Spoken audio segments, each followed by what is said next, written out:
শুধু তাহিরি সাহেব নয়, বাংলার জমিনে কোন সুন্নি আলেমের উপরে যদি অন্যায়ভাবে আচরণ করা হয় সেটার পাল্টা জবাব সুন্নি জনতা দিবে। প্রয়োজনে ৭১-এর পরে ২৪ হয়েছে, ২৪-এর পরে আরেক ৭১ বাংলার জমিনে কায়েম হবে ইনশাআল্লাহ। আমাদের সকলের ভালোবাসার মানুষ মুফতি গিয়াসউদ্দিন আত-তাহিরি সাহেবকে ষড়যন্ত্রমূলক মিথ্যা মামলা দিয়ে হয়রানি করার অপচেষ্টা চালানো হচ্ছে। আমরা নিজে শুনেছি, রেকর্ডে রয়েছে। তাহিরি সাহেব ওই মাহফিলের মধ্যে প্রশাসনের প্রশংসা করেছে, পুলিশ প্রশাসনকে সাপোর্ট দিয়ে কথা বলেছে, তাদের সহযোগিতা করার কথা বলেছে। পুলিশ প্রশাসনের লোকেরা তারা আমরার লোক, আমরা তাদের লোক, এইভাবে আন্তরিকতার সাথে তাহিরি সাহেব কথা বলেছে। কোথাকার কোন অজ্ঞাত লোক তৃতীয় পক্ষ হিসেবে পুলিশের একজন ভাইয়ের উপরে, তারাও আমাদের ভাই, পুলিশের উপরে আঘাত আসলে আমরা কষ্ট পাই, কারণ প্রশাসনকে আমরা ভালোবাসি। তারা আমাদের কারো না কারো ভাই, কারো না কারো সন্তান, কারো না কারো পরিবারের লোক।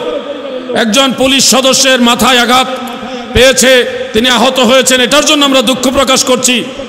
আমরা সুন্নিরা কখনো প্রশাসনের উপর অ্যাটাক করি না, আইন শৃঙ্খলার প্রতি শ্রদ্ধাশীল। আখাউড়া থানার সেই পুলিশ অফিসার আহত হয়েছেন, এই জন্য আমরা আন্তরিকভাবে তিনাদের সাথে সমবেদনা প্রকাশ করছি।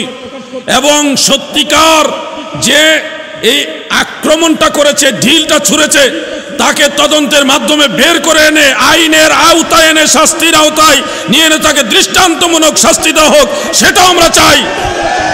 কিন্তু কোথাকার কোন অজ্ঞাত লোক, অপরিচিত লোক, নারায়ে রিসালাত, ইয়া রাসূলুল্লাহ জিন্দাবাদ, কোথাকার কোন অজ্ঞাত লোক, অপরিচিত লোক, সে ঢিল মেরেছে, তার দোষ আল্লামা তাহিরি সাহেবের উপরে কেন দেওয়া হবে? সেখানে তো তাহিরি সাহেব প্রশাসন বিরোধী ছিলেন না, প্রশাসনের পক্ষে ছিলেন। যদি মাহফিলের অনুমতি না নিয়ে থাকে, এটার দায়ভার মাহফিল কমিটি নিবে, তাহিরি সাহেব কেন নিবে? তিনি তো মেহমান, গেস্ট। প্রশাসন এসে বলছে এটার অনুমতি নাই, তিনি নেমে গেছে, মাইক ছেড়ে দিয়েছে কয়েক মিনিটের মধ্যে। আইনের প্রতি উনি শ্রদ্ধা দেখিয়েছেন। কমিটি পারমিশন নিতে না পারলে এটা কমিটির দোষ হবে। আমাদের সুন্নি আলেমদেরকে ছলে বলে কৌশলে তিনারা একটা চক্রান্ত করে সুন্নিদেরকে তারা বাইস্ট করতে চায়। সুন্নিরা নরম নয়, তারা শান্তিপ্রিয়। আমরা আইনের প্রতি শ্রদ্ধা রেখে বলছি, প্রশাসনের সকল ভাইদেরকে আপন ভাইয়ের মতো ভালোবেসে বলছি, আমাদের তাহিরি সাহেব সহ কোনো সুন্নি আলেমের বিরুদ্ধে কোনো ধরনের ষড়যন্ত্রমূলক মিথ্যা মামলা চলবে না, এগুলি প্রত্যাহার করার বিনয়ের সাথে অনুরোধ করছি। আমরা আপনাদের শত্রু না, আপনাদের শত্রু হইল ওই ওয়াহাবি নজদির গোষ্ঠীরা। যখন বাংলাদেশে এতগুলি পুলিশ সদস্য নিহত হয়েছে, তখন এই সুন্নি মুসলমানরা আপনাদের জন্য চোখের পানি ফেলেছে, দোয়া করেছে। এই জন্য পুলিশ প্রশাসনও বোঝা দরকার আপনাদের আপনকে পরকে। এই দিন দিন না, আরো দিন আছে, এই দিনে টেনে নিবে সেই দিনের কাছে। ঘুমন্ত সিংহকে জাগাবেন না। বাংলাদেশে সুন্নি মুসলমান রাজপথে নেমে গেলে নবীর দুশমনেরা, ইয়াজিদ গোষ্ঠীরা পালিয়ে যাওয়ারও সুযোগ পাবে না। আমরা আইনের প্রতি শ্রদ্ধাশীল বিদায় এটা দুর্বলতা মনে করবেন না। গোল্ড অফ মদিনা, সুন্নিয়তের অহংকার। এমন একটা বিষয় দাদু, আমরা তো সবাই চলতে গিয়ে চলার পথে এমন এমন অনেক কাজ করে যেগুলি হালালের মধ্যে পড়ে না। প্রথম কাজ হলো আমরা মুসলমান, সে মুসলমান হিসেবে আমাদের যেই ফরজ এবং ওয়াজিবগুলি আল্লাহ তাআলার তরফ থেকে দেওয়া হয়েছে, সেই ফরজ এবং ওয়াজিবগুলি আমরা কতজন আদায় করি। আমি কয়েকটা ফরজ এবং ওয়াজিব সম্পর্কে আপনাদেরকে বলার চেষ্টা করি ইনশাআল্লাহ।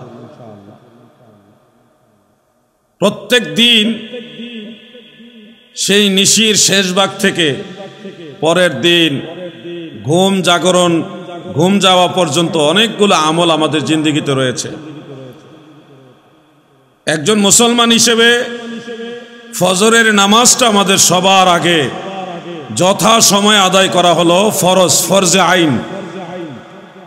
মনে রাখবেন দাদু, এর আগে তাহাজ্জুদ নামাজ রয়েছে, আরো অন্যান্য বন্দিগিও রয়েছে, যেমন কোরআন তেলাওয়াত আছে নিশির শেষ ভাগে। আল্লাহ তাআলা নিজে নবীজিকে ডেকে ডেকে তুলতেন, শেষ রাতে আল্লাহ নিজে নবীজিকে ডেকে তুলতেন, ইয়া আইয়ুহাল মুযাম্মিল কুমিল লাইলা ইল্লা কলিলা।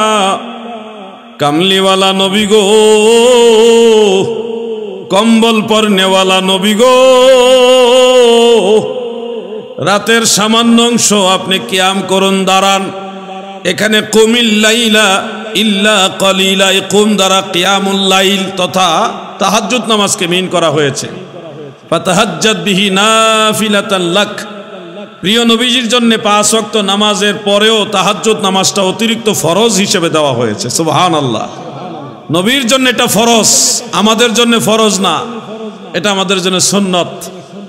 কিন্তু আমাদের জীবনের প্রথম কাজটাই আমরা অধিকাংশ মানুষ করি না।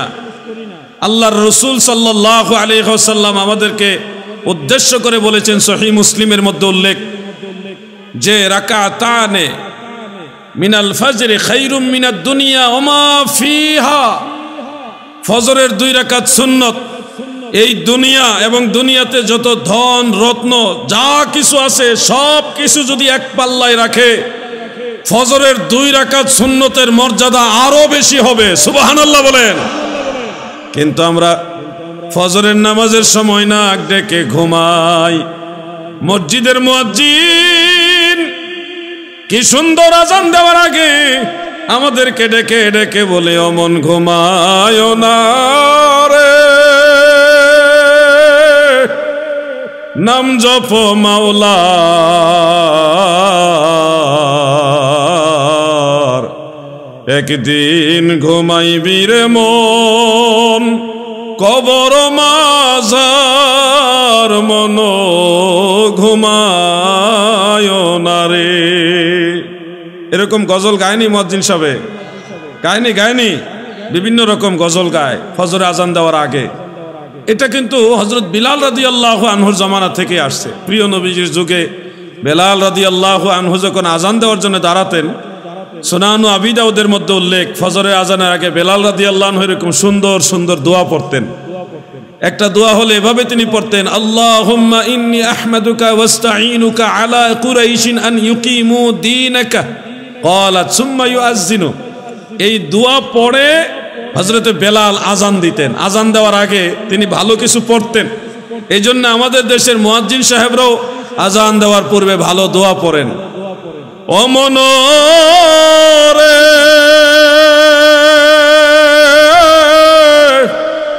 দিন দুনিয়ার বাদশা ছিল নবীজি আমার, সারা রাত্র জিকির করতো মাওলার দরবার, মন ঘুমায় না রে, অমন ঘুমায় না রে, নাম জপ মাওলার, একদিন ঘুমাইবি রে মন, কবর মাজার মন ঘুমায় না রে। এই জন্য নিশির শেষ ভাগে ঘুম থেকে উঠে আল্লাহ তাআলার কাছে কিছু বলা উচিত। দুনিয়ার পেরেশানি, কত যায় ঝামেলা আমাদের আছে, কত রোগ বেমার, অসুখ বিসুখ, কত সমস্যা। এই সমস্যাগুলি আমাদের শেষ রাতে আল্লাহ তাআলার কাছে শেয়ার করা উচিত, বলা উচিত। কারণ নিশির শেষ ভাগে আল্লাহ তাআলা মাজাজি অর্থে পৃথিবীর নিকটতম আসমানে নেমে আসেন। আল্লাহর রহমতের দুয়ারটা খুলে দেন, দিয়ে ডেকে ডেকে বলে, হে আমার বান্দা বান্দিরা, তোমরা কে আছো গুনাহগার, আমার কাছে বলো, আমি গুনাহ মাফ করে দিব। তোমরা কে আছো রিজিক প্রত্যাশী, আমার কাছে চাও, আমি তোমাদেরকে অঢেল রিজিক দিব। তোমাদের কার কি প্রয়োজন, আমি আল্লাহর কাছে বলো, আমি তোমাদের সকল চাহিদা পূর্ণ করব। সুবহানাল্লাহ বলেন। ফজরের আজানের আগ পর্যন্ত আল্লাহ তাআলা ডাকেন। এজন্যে নিশির শেষ ভাগে আমাদের মুমিন মুসলমানদের কর্মসূচি শুরু হয়।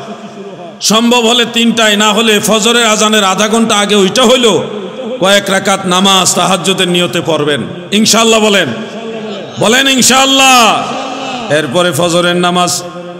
দাদুগো এখানে একটা মাসআলা আপনাদের বলে দেই, ফজরের নামাজ যেহেতু এটা মানুষের ঘুমের সময়ের নামাজ, অধিকাংশ মুসল্লি ফজরের নামাজের জামাত ঠিক মতো পড়তে পারে না। বন্ধু চিনা যায় সফরে, মুসল্লি চিনা যায় ফজরে। ফজরের নামাজের জামাতের দিকে তাকাইলেই বোঝা যায় অরিজিনাল নামাজি কয়জন। এই ফজরের নামাজের টাইমটা এমন একটা টাইম যে ওই সময় শয়তান মানুষের কানের ভিতরে এসে আরামের জন্যে, আরামে ঘুমানোর জন্য খুব সেবা যত্ন করে। শয়তান এসে তাকে খুব আরাম দেয় যে ঘুমাও, শেষ রাতে ঘুম ভালো লাগে নাকি, খুব ভালোভাবে চাপে, আরামের ঘুম হয় শেষ রাতে। এই সময়ে দেখা যায় অনেক সময় অনেক ভালো নামাজি যারা নিয়মিত জামাতে নামাজ পড়ে, ওনাদেরও জামাতে যেতে যেতে একটু দেরি হয়ে যায়। যায়া দেখে ইমাম সাহেব দাঁড়ায় গেছে, এমন তাড়াহুড়া অনেক সময় হয়ে যায় না?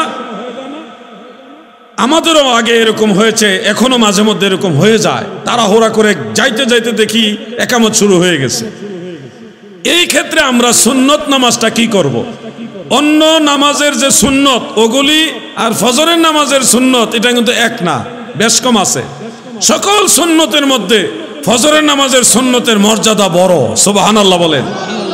এখন ইমাম সাহেব নামাজে দাঁড়িয়ে গেছেন, এমত অবস্থায় আপনি মসজিদে প্রবেশ করেছেন ফজরের নামাজের উদ্দেশ্যে। কি করবেন? সুন্নত আদায় করবেন নাকি জামাতে শরীক হয়ে যাবেন? এই বিষয়টা নিয়ে একটু হেজিটেশনে ভুগবেন আপনারা।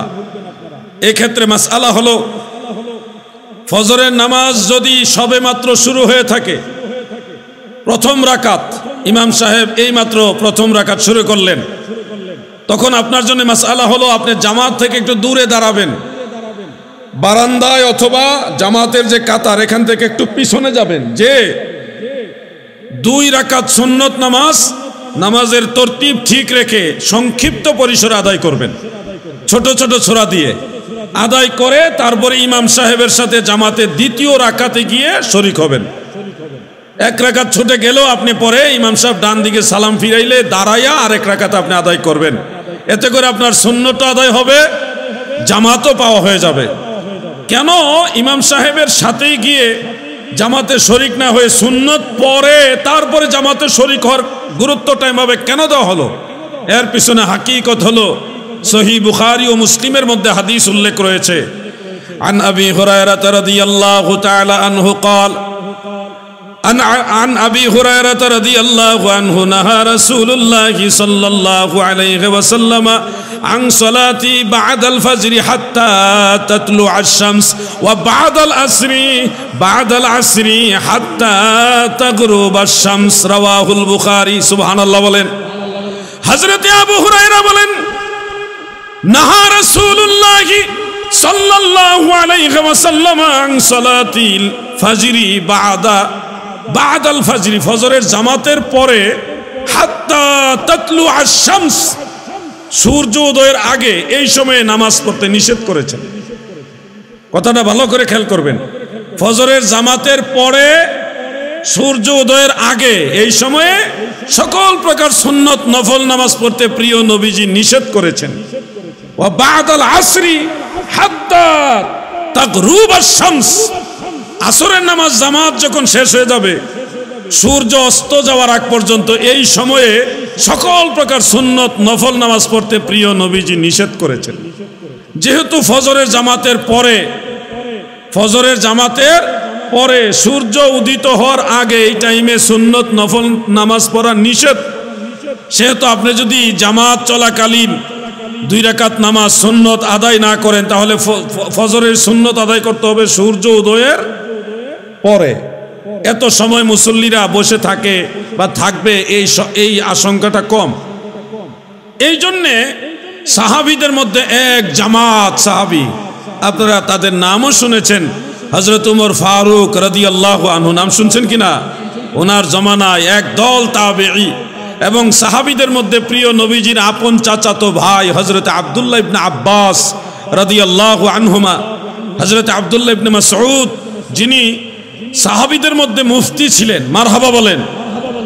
এরপরে হযরত আব্দুল্লাহ ইবনে ওমর রাদিয়াল্লাহু আনহুমা, এই ধরনের বিখ্যাত বিখ্যাত সাহাবীরা যখন ফজরের জামাতে পড়ার জন্য শরীক হওয়ার জন্য যেতেন, গিয়ে যখন দেখতেন জামাত শুরু হয়ে গেছে, তখন ওই সাহাবীরা কি করতেন, মসজিদের বারান্দায় বা জামাত থেকে একটু দূরে অবস্থান করে 2 রাকাত সাল্লা রাকাতাইনে খাফিফাতাইনে, সংক্ষিপ্ত পরিসরে তিনারা সুন্নত আদায় করে তারপরে জামাতে শরীক হইতেন। সুবহানাল্লাহ বলেন। প্রিয় ভাই আমার, বন্ধুরা আমার, কিন্তু আমরা দেখি অনেক লামাযহাবী আছে, তারা এই মাসালাটার বিরোধিতা করে, তারা বলে আমরা হানাফিরা যেই নিয়মে জামাত চলাকালীন সময়ে যে সুন্নত পড়ি, এটাকে তারা বলতেছে এটা বিদআত। আমি সেই ভাইদেরকে বলবো, আপনি যে বিদআত বলবেন, এই ফতোয়া তো আল্লাহর রাসূলের সাহাবীদের উপরে গিয়ে পড়ে যায়। কারণ জামাত চলাকালীন সময়ে সংক্ষিপ্ত পরিসরে সাহাবারা সুন্নত পড়েছেন, আমরা সাহাবীদের পথে আসি। আপনারা বলেন সাহাবায়ে কেরাম কি বিদআতি? সাহাবায়ে কেরাম কি ভুল পথে ছিলেন? কোনোদিনও না। এই জন্য সাহাবীরা যা করেছেন নবীর কাছ থেকে শিখেই করেছেন। আল্লাহ রসুল যেইভাবে বলেছেন সাহাবায়ে কেরাম ওইভাবে আমল করেছেন। হ্যাঁ, আপনারা যদি মনে করেন না আমি 2 রাকাত ইমাম সাহেবের সাথে জামাতে পড়ব, তাহলে 2 রাকাত ইমাম সাহেবের সাথে জামাতে আদায় করে নেবেন।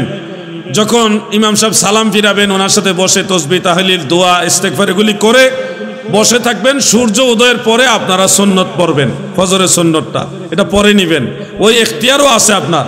কিন্তু আপনি এটা বলতে পারবেন না যে জামাতের প্রথম সময় হানাফি মুসল্লিরা তারা যে 2 রাকাত সুন্নত আদায় করে এটা ভুল অথবা বিদআত, এটা বলা যাবে না। আল্লাহ যেন এই ভাইদের বুঝার তৌফিক দেন, বলেন আমিন। আমার ভাইয়েরা গো, ফজরের নামাজের এই গুরুত্বপূর্ণ মাসআলাটা যুবক ভাইদের একটু মনে রাখা উচিত।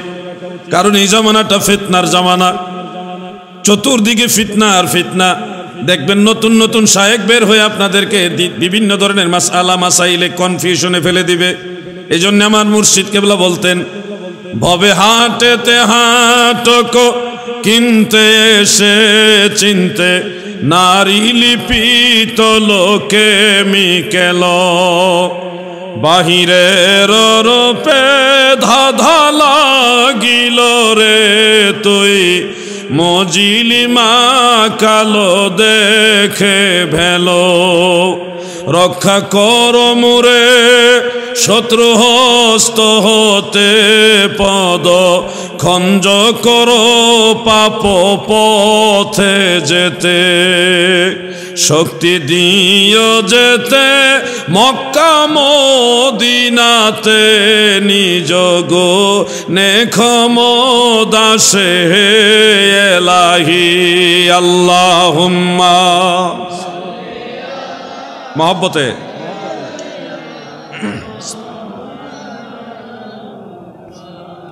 ওয়ালা আলি সাইয়্যিদিনা।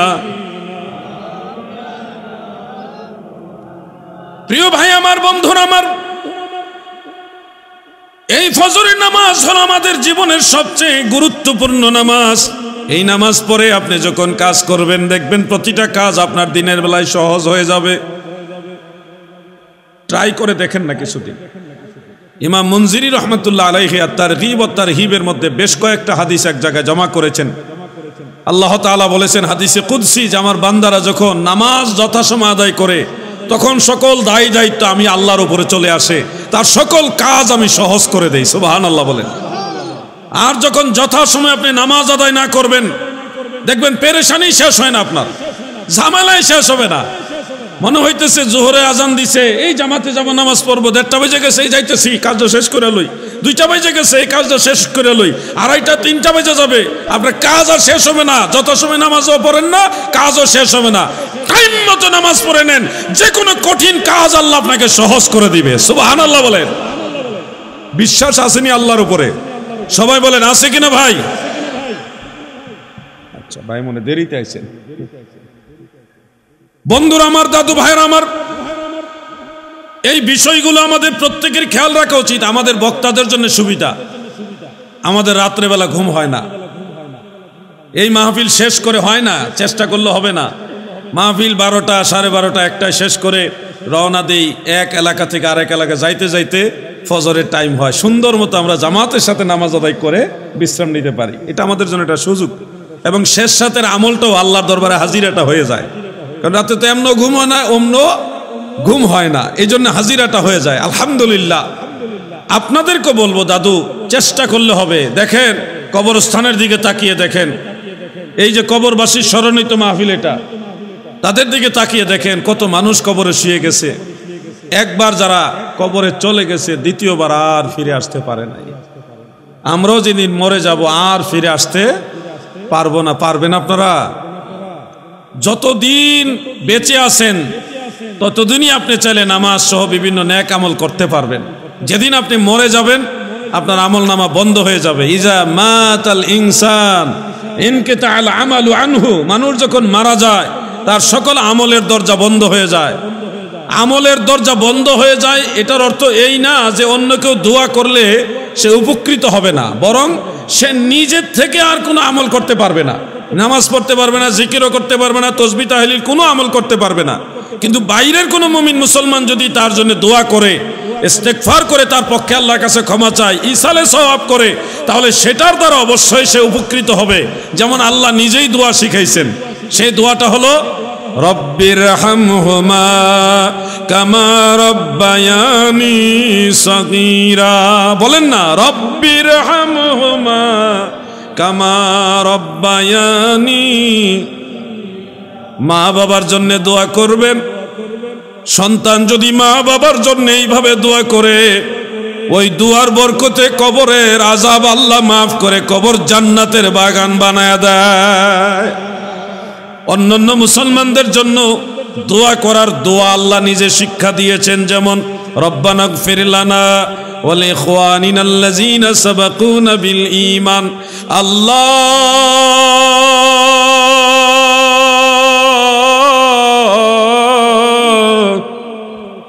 ইগফির লানা, আমাদেরকে মাফ করেন, ওয়া লিইখওয়ানিনা, আমাদের ভাই বোনদেরকে মাফ করে দেন, আল্লাযীনা সাবাকুনা বিল ঈমান, যারা ঈমানের সাথে কবর দেশে চলে গেছে গো, আপনি তাদেরকেও মাফ করে দেন। এই যে দোয়া শিখাইছে আল্লাহ, যেহেতু মরা মানুষের ক্ষমা প্রার্থনার জন্যে আল্লাহ নিজে দোয়া শিখাইছে, সেহেতু অবশ্যই জীবিতরা, যুবকেরা, মুরব্বীরা ওই কবরবাসী মুর্দেগানের জন্য যদি দোয়া করেন, তাদের জন্য আল্লাহর কাছে ক্ষমা চান, এই উসিলায় অবশ্যই আমার আল্লাহ তাদেরকে মাফ করে দিবে। আপনারা মৃতদের জন্য দোয়া করার পক্ষে না বিপক্ষে? সবাই বলেন, পক্ষে না বিপক্ষে? পক্ষে। হযরত ইব্রাহিম আলাইহিস সালাম তিনার আব্বা আম্মার জন্য দোয়া করেছেন। ইব্রাহিম নবী দোয়া করেছেন কাবা ঘরের কাছে দাঁড়িয়ে, রব্বানা গফিরলি ওয়া লিওয়ালিদাইয়া ওয়া লিল মুমিনিনা ইয়াওমা ইয়াকুমুল হিসাব। আল্লাহ আমাকে এবং আমার পিতা মাতাকে ক্ষমা করে দেন। রব্বানা গফিরলি ওয়া লিওয়ালিদাইয়া, নবীজির পিতা মাতা দুইজনের জন্য দোয়া করেছেন আল্লাহ যেন মাফ করে দেন। এখানে একটা মাসআলা আপনাদের বলে রাখি, আপনাদের কাজে লাগবে। ইব্রাহিম নবীর বাবাকে, এটা আমরা অনেকে জানি না, অনেকে জানি তবে ভুলটা জানি। অনেকে মনে করেন ইব্রাহিম নবীর বাবার নাম হলো আজর, কিন্তু আসলে ইব্রাহিম নবীর জন্মদাতা বাবার নাম আজর না, জন্মদাতা বাবার নাম হলো তারেহ বা তারাহ। কোন কোন বর্ণনায় এসেছে তাফসীরের কিতাবে ইব্রাহিম নবীর জন্মদাতা বাবার নাম হলো নাখুর, আজর হলো চাচা। আজরকে চাচা। তাফসীরে কবীরের মধ্যে, তাফসীরে নাসাফির মধ্যে, তাফসীরে বাইজাবির মধ্যে, তাফসীরে কাশাফ সহ বড় বড় তাফসীরের কিতাবের মধ্যে পরিষ্কার উল্লেখ। তাফসীর ইবনে আবি হাতেম, তাফসীরে তাবারির মধ্যে উল্লেখ। হযরত ইবনে আব্বাস, হযরত মুজাহিদ, হযরত কাতাদা, এক দল সাহাবী এবং তাবিঈ, পরবর্তী মুফাসসিরিন, ওনারা বলেছেন যে ইব্রাহিম আলাইহিস সালামের বাবা আজর ছিলেন না, তিনি ছিলেন চাচা। আরব দেশের রেওয়াজ অনুযায়ী চাচাকেও বাবা বলে। সেই হিসাবে কুরআনুল কারীমের মধ্যে ইজ ক্বালা ইব্রাহিমু লি আবিহি, এই যে কথাটা আসছে, যখন ইব্রাহিম আলাইহিস সালাম তার পিতা আজরকে বললেন, এই আবিহি শব্দটা এসেছে চাচা অর্থে। মনে রাখবেন দাদু, বিদ্বেষ নিয়ে নয়, আন্তরিকতার সাথে শুনুন। পবিত্র কোরআনের মধ্যে উল্লেখ আবুন শব্দটা এটা বাবার ক্ষেত্রে, চাচার ক্ষেত্রে, দাদার ক্ষেত্রেও ব্যবহার হয়, এটা কোরআন শরীফের মধ্যে আছে। আপনি দেখুন হজরতে ইয়াকুব আলাইহিস সালাম যখন ইন্তেকাল করবেন, সব নবীরাই সশরীরে জিন্দা, ইন্তেকাল করেছেন সামান্য সময়ের জন্য। ইব্রাহিম নবী, হজরত ইয়াকুব নবী যখন ইন্তেকাল করবেন তখন তিনার সন্তান যারা আছে সবাইকে বললেন, তোমরা কার ইবাদত করবে? হে আমার সন্তানেরা, তোমরা কার ইবাদত করবে?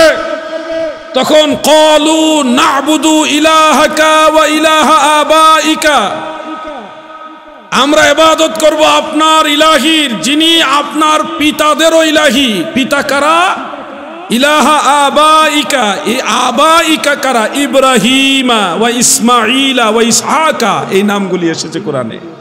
এখানে ইব্রাহিম, হযরতে ইব্রাহিম আলাইহিস সালাম, ইসহাক আলাইহিস সালাম, ইসমাঈল আলাইহিস সালাম, তিনজনকেই বলেছে আবাইকা, মানে এনারা সবাই আপনার বাবা। খুব খেয়াল করেন, ইয়াকুব নবীর বাবা হলো ইসহাক নবী, আর ইসমাইল নবী হলো বাবার বড় ভাই, জ্যাঠা, বড় চাচা। আর ইব্রাহিম নবী হলো ইয়াকুব নবীর দাদা। ইয়াকুব নবীর কি দাদা। তাহলে এই আয়াতে দাদা, বাবার বড় ভাই, চাচা এবং নিজের জন্মদাতা বাবা, তিনজনকেই বাবা বলা হয়েছে। ওয়া ইলাহা আবাইকা, সবাইকেই এখানে বাবা বলা হয়েছে। তার মানে কোরআনের আয়াত থেকে বুঝলাম, কোরআনের কালচার বা আরবের কালচার হলো বাবা, চাচা, দাদা সবাইকেই আবুন শব্দ দ্বারা বোঝায়। এই জন্য আজরের ব্যাপারে কোরআন শরীফে যে আয়াতটা আসছে, ইজ ক্বালা ইব্রাহিমু লি আবিহি আজার, যে যখন ইব্রাহিম তার বাবা আজরকে বললেন, এই আজর হলো আবিহি শব্দ দ্বারা চাচা অর্থে আল্লাহ ব্যবহার করেছেন। আজর হলো ইব্রাহিম নবীর চাচা, জন্মদাতা বাবা না। তার আরেকটা নিদর্শন মনে রাখবেন, ইব্রাহিম নবীর বাড়ি যেখানে, ওখানে আমি গিয়ে আসছি, এটা বেবিলন শহরে, ইরাকের বেবিলন শহরে, বাবেল শহরে আমি গেছি, ওখানে ভিডিও করে দিই। ওনার ঘর যেখানে, ওই জায়গাটা আমি জিয়ারত করে আসছি। উনি যেই গ্রামে বসবাস করতেন, ওই গ্রামের মধ্যে আমি অনেকক্ষণ হাঁটাহাঁটি করে আসছি। যেখানে নমরুদ ইব্রাহিম আলাইহিস সালামকে আগুনে নিক্ষেপ করেছে, ওই জায়গাটা আমি দেখে আসছি। ইব্রাহিম আলাইহিস সালাম তিনি ছিলেন বেবিলনে, এবং বাল্যকালে যখন যুবক বয়স, বিবাহ করার আগের সময়টা, ওই সময় নমরুদ ওনাকে আগুনে নিক্ষেপ করেছিলেন। তিনি আল্লাহর দয়ায় ফুল বাগানের মধ্যে ছিলেন, একটা পশমও জ্বলে নাই। সুবহানাল্লাহ বলেন। ওই ঘটনার আগে, মানে নমরুদ মারা যাওয়ার আগে, ওনার চাচা আজর মারা যাওয়ার আগে, উনি আজরের জন্য আল্লাহর কাছে দোয়া করছিলেন। আজরের জন্য কি করছিলেন? দোয়া করেছিলেন। তখন আল্লাহ তাআলা এই দোয়া নাকচ করেছেন। মা কানা লিন-নাবিয়্যি ওয়াল্লাযীনা আমানু আন ইস্তাগফিরু লিল মুশরিকিন, কোন নবী এবং মুমিন বান্দাদের জন্য উচিত নয় যে মুশরিকদের জন্য ইস্তেগফার করবে, ক্ষমা চাইবে। তার মানে আজরের জন্য ইব্রাহিম নবীর দোয়াটা আল্লাহ কবুল করলেন না, মানে অ্যাকসেপ্ট করলেন না। এই যে নিষেধাজ্ঞা করে দিলেন, হযরত ইব্রাহিম আলাইহিস সালামের পরে আর আজরের জন্য দোয়া করে নাই। এর কিছুদিন পরেই নমরুদ হযরত ইব্রাহিম আলাইহিস সালামকে আগুনে নিক্ষেপ করার জন্য উদ্যত হলেন। ওই সময় নমরুদ টিটকারি করেছিল, তোমার প্রভু তোমারে বাঁচায় না কেন? আজরও টিটকারি করেছিল। আজরও বলেছিল, তুমি যেই প্রভুর কথা বলছো সে তোমাকে বাঁচাচ্ছে না কেন? এই তিরস্কার যখন করছে, ইব্রাহিম আলাইহিস সালামকে অগ্নিকুণ্ডলিতে নিক্ষেপ করে দিয়েছে। আর ওখানে তো আল্লাহর দয়ায় উনি ফুল বাগিচার মধ্যে আছে। বারদাম ওয়া সালামান আলা ইব্রাহিম, তিনি তো শান্তিময় জায়গার মধ্যে আছেন। আর এদিকে একটা অগ্নিস্ফুলিঙ্গ উপর দিকে আগুন দিয়ে, আগুনের একটা অগ্নিস্ফুলিঙ্গ উড়াল দিয়ে আইসা আজরের পাঞ্জাবির মধ্যে লেগে গেছে, জুব্বার মধ্যে। ওই লেগে, ওই আগুন সারা অঙ্গে লেগে ওইখানে আজর মারা গেছে। ওইখানে কি আজর মারা গেছে। আজরের কাহিনী শেষ। এরপর ইব্রাহিম নবী বেবিলনে আর থাকেননি, উনি চলে গেছেন ফিলিস্তিনের দিকে। আমি ইব্রাহিম আলাইহিস সালামের মাজার জিয়ারত করে আসছি, ফিলিস্তিনেও গেছি, ওইখানে চলে গেছে। শেষ বয়সে ইব্রাহিম আলাইহিস সালামের যখন সন্তান ইসমাইল, হযরত ইসহাক দুইজন জন্মগ্রহণ করেছেন, তাদেরকে নিয়ে কাবা ঘরে গেছিলেন বিবি হাজেরা আলাইহাস সালাম। তেনার কাছে গিয়ে ইব্রাহিম নবী শেষ জীবনে দোয়া করেছেন মা বাবার জন্য। মনে রাখবেন, ওই দোয়াটার সময় শুধু আবুন শব্দ ইব্রাহিম নবী ব্যবহার করেনি, ওই সময় ব্যবহার করছে ওয়ালিদ। ওয়ালিদ মানে জন্মদাতা পিতা, আর আবুন মানেও পিতা। আবুন দাদাও হইতে পারে, বাবাও হইতে পারে, চাচাও হইতে পারে, কিন্তু ওয়ালিদ জন্মদাতা দাদা হতে পারে না, চাচাও হতে পারে না, জন্মদাতা বাবা যিনি উনি হয়। তো ইব্রাহিম নবীর শেষ বয়সে কাবা ঘরের কাছে যে দোয়াটা করেছেন, ওখানে আবুন শব্দ ব্যবহার করে নাই, ওয়ালিদ শব্দটা ব্যবহার করেছে। যেমন রব্বানাগফিরলি ওয়ালি ওয়ালিদাইয়া ওয়ালিল মুমিনিনা ইয়াউমা ইয়াকুমুল হিসাব। এখানে জন্মদাতা পিতা এবং জন্মদাতা মাতা, ওনাদের দুইজনের জন্য ইব্রাহিম নবী দোয়া করেছেন। শব্দর বেশ কম আছে। আগের দোয়া ছিল বাবার জন্য, মানে চাচার জন্য, আর এখনের দোয়াটা হলো জন্মদাতা পিতা এবং মাতার জন্য। এই জন্য মনে রাখবেন, কথায় কথায় আমরা বলি ইব্রাহিম নবীর বাবাও কাফের ছিল, কখনো এগুলি বলবেন না। ইব্রাহিম নবীর চাচা আজর ছিল কাফের, এবং হাসরের ময়দানে আজর লাঞ্ছিত হবে, বঞ্চিত হবে, ধুলাবালি মিশ্রিত হয়ে জাহান্নামে যাবে। এটা সত্য, বুখারী শরীফের হাদিস যেটা আছে সত্য, ওটা আজরের বেলায়। আজর মানে ইব্রাহিম নবীর চাচার বেলায় সত্য, কিন্তু ইব্রাহিম নবীর জন্মদাতা পিতা এবং মাতা দুজনই ইমানদার ছিলেন, তাওহীদপন্থী ছিলেন, ওনারা দুজনই জান্নাতি। সুবহানাল্লাহ বলেন। বুঝতে কি কষ্ট হয়েছে আপনাদের? একটা হলো যুবক বয়সের দোয়া, আরেকটা হলো বৃদ্ধ বয়সের দোয়া। প্রথম বয়সে যে দোয়াটা করেছে, ওই সময় ইব্রাহিম আলাইহিস সালামের ছেলে ইসমাইলেরও জন্ম হয়নি, নবী ইসহাকেরও জন্ম হয়নি। আর শেষে যে মা বাবা জন্মদাতা পিতা মাতার জন্য দোয়া করেছে, ওই সময় ইসমাইল এবং ইসহাক দুইজনই জন্মগ্রহণ করেছে। আগের দোয়া আর পরের দোয়া বুঝতে হবে। আজর ইব্রাহিম নবীর বাবা না, চাচা। চাচাকেও বাবা বলা হয়। যেমন আরেকটা হাদিস মনে রাখবেন, সহিহ মুসলিমের মধ্যে উল্লেখ, সায়াকুনু ফি আখিরিজ জামানে দাজ্জালুনা ওয়া কাযযাবুন। শেষ জামানায় এমন কিছু দাজ্জাল এবং কাযযাব বের হবে। ইয়াতুনাকুম মিনাল আহাদিস, তারা এমন এমন কথা তোমাদের কাছে নিয়ে আসবে, বিমা লাম তাসমাউ আনতুম ওয়ালা আবাউকুম, যে কথা তোমরাও শুনুনি, তোমাদের বাপ দাদারাও শুনে না। এখানে বাপ দাদা, দাদার বাবা, সবাইকে আল্লাহর নবী আবুন শব্দ দ্বারা আখ্যায়িত করেছেন, ওয়ালা আবাউকুম। তাহলে বাবাকেও বাবা বুঝাইছে, দাদাকেও বাবা বুঝাইছে, দাদার বাবা তাকেও বাবা বুঝাইছে। দাদুগো আরবের কালচার আমাদের বাংলাদেশে অনেক জায়গায় আছে। অনেক জায়গায় বাবার বড় ভাই হইলে বড় আব্বা বলে, বাংলাদেশে অনেক জায়গা আছে। বাবার ছোট ভাই কাকা যিনি, তাকে ছোট আব্বা বলে, বলে কিনা এরকম আছে কিনা আপনাদের জানা কিনা? আছে কিনা? আমি দেখেছি অনেক জায়গায় এরকম আছে। এটা আরবীয় কালচার, আরবীয় কালচার। চাচা বড় চাচাকে বড় আব্বা ডাকে, আর ছোট চাচাকে ছোট আব্বা মহব্বতে। বসেন আপনারা, বসুন দাদু, সাবধানে পিছনে যায় না বেশি। ওয়ালা আলি সাইয়্যিদিনা। আমাদের মঞ্চে বাংলাদেশের প্রবীণ আলেমে দ্বীন আল্লামা আবু সুফিয়ান আবিদি আল কাদিরি সাহেব মাদ্দাজিল্লাহুল আলী হুজুর, তিনি উপবিষ্ট রয়েছেন, উপস্থিত হয়ে গেছেন। বলতেছে একটু সময় দেন না, একটু আমি তো কথা কই দিব। বল, আপনি বল। এই চেয়ারটা খালি যেহেতু, আপনি এখানে আয় পড়েন, তাহলে আরেকজন মুরব্বী বসাই দেন না, অসুন্দর লাগে তো।